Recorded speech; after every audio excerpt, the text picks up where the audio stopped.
என்னோட மாடு கண்ணு போட்டதுக்கப்புறம் போடக்கூடிய செத்தையை சாப்பிட்டுச்சு அப்படின்னா ஏதாவது பிரச்சனையா, அந்த பருவமே ஃபுல்லாக பால் இல்லாமல் போயிடுமா? இந்த மாதிரி நிறைய கேள்விகள் இருக்கும், நிறைய பயமும் இருக்கும். நீங்கள் பயப்பட தேவையில்ல. உங்கள் மாடு கண்ணு போட்டதுக்கப்புறம் போடக்கூடிய சத்தையை சாப்பிட்டுச்சுன்னா உங்கள் மாடுக்கு எந்த ஒரு பாதிப்பும் ஏற்படாது. ஸோ நீங்கள் பயப்படவே தேவையில்ல.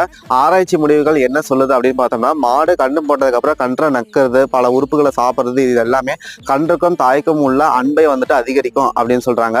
ரெண்டாவது, கன்று போடும் போது ஏற்படக்கூடிய ரத்த வாடையானது பல நாய்களையும் வன விலங்குகளையும் அந்த கால்நடையை தாக்கிறதுக்கான சூழ்நிலையை உண்டாக்குது. ஸோ அதை தவிர்க்கிறதுக்காகவும் அந்த தாய் வந்துட்டு உடனடியாக அதை சாப்பிட முற்படுது அப்படின்னு சொல்றாங்க. மூணாவது, அந்த சத்தையில அதிக அளவில் புரதச்சத்து, கொழுப்பு சத்து, சில ஹார்மோன்ஸ்லாம் இருக்கனால பால் உற்பத்தியும் அதிகரிக்கும் அப்படின்னு வந்துட்டு சொல்லியிருக்காங்க. இதுல இருக்கக்கூடிய ஒரே ஒரு டிஸ்அட்வான்டேஜ் அப்படின்னு பார்த்தோம்னா, மாடு அந்த சத்தையை உட்கொள்ளும் போது சில நேரங்களில் அடைப்பு ஏற்படும். அது ஒன்று மட்டும்தான். மற்றபடி உங்க கால்நடைகளுக்கு எந்த ஒரு பாதிப்பும், பால் உற்பத்திக்கு எந்த ஒரு பாதிப்பும் ஏற்படாது. 100% சில முடிவுகள் வந்துட்டு சொல்றாங்க.